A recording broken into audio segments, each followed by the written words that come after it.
The 2010 Alberta Business Person of the Year, presented by Alberta Venture, in partnership with the Chartered Accountants of Alberta. This year's selection for the 2010 Alberta Business Person of the Year is Epcor CEO Don Lowry. Wow. Well, look, good afternoon, and distinguished guests, and all those that have spoken before me. I thank you very, very much for taking the time to join us today and to come out and enjoy this celebration, if you will. I think, judging by the weather, it did cross my mind in these conditions, is people going to come? And I think you all deserve a medal, and it means so very, very much to me and my family, and my mom and dad, that this amount of people would come out, so thank you. I am thrilled. Look, you know, got to pinch myself. I'm thrilled to be recipient of this year's award. And the comments that follow, though, will attest that one doesn't achieve this type of recognition on your own. When I look back, it's really, I've been extremely fortunate to work with an army of people that have helped contribute to the results, which some of those you saw portrayed on the video. And by the way, that was the first time I saw the video. So. And before I commence my remarks, I would like to acknowledge a few of those people. And I'd like to first acknowledge my wife, best friend Noreen, and our two daughters, Jennifer and Catherine. Thanks for giving me the time to do what I love to do, which is work, all these years, so thank you.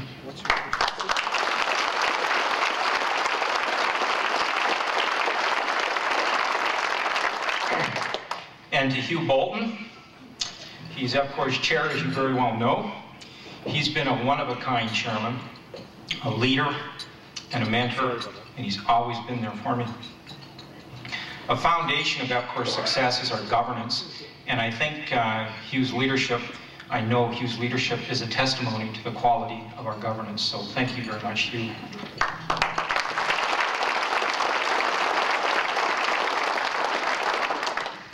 Brian Bajjo. Brian is President and Chief Executive Officer of Capital Power Corp. Brian has stood along beside me as a colleague and a business partner, and over the many years that we've worked together, so thank you very much, Brian.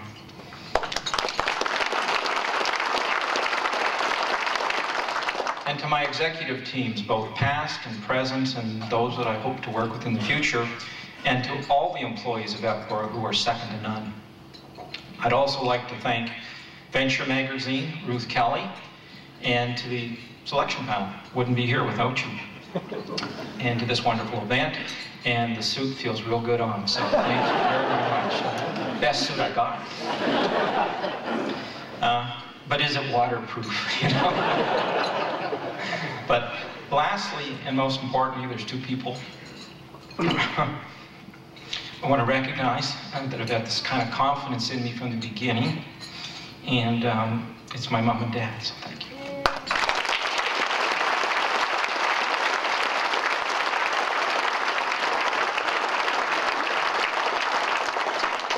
Okay, so down to business. If you followed the Epcor story, you'll know that we've just completed a major chapter in our history with the divestiture of our power generation business through the establishment of Capital Power Corporation. The next chapter that we've started to write is focused exclusively on redeploying the proceeds from the sale of the generation business into the growth of our water and power distribution business. Looking back over the past 12 years, Epcor has faced tremendous challenges, which has tested the wisdom of our strategy, the strength of our decisions, and the mettle of our people. But throughout this period, we've had our share of ups and downs, and we've learned a lot. But consistently, we have delivered value to our investors and our shareholder, and growth.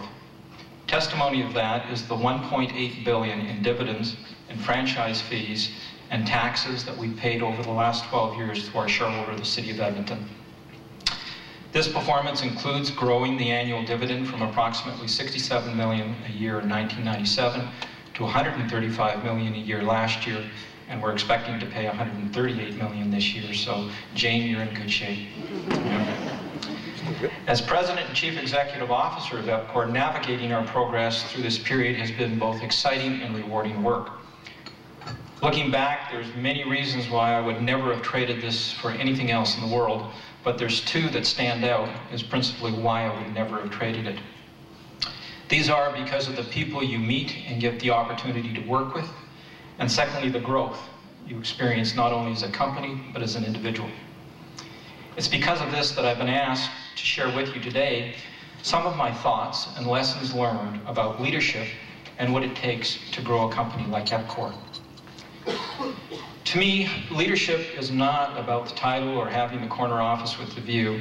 It's about knowing where you want to go, putting the effort into getting there, the energy, inspiring others to work with you, and achieving those results.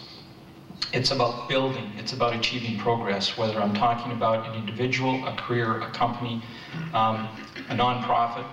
It's a potential of an individual or a team accomplishing their objectives.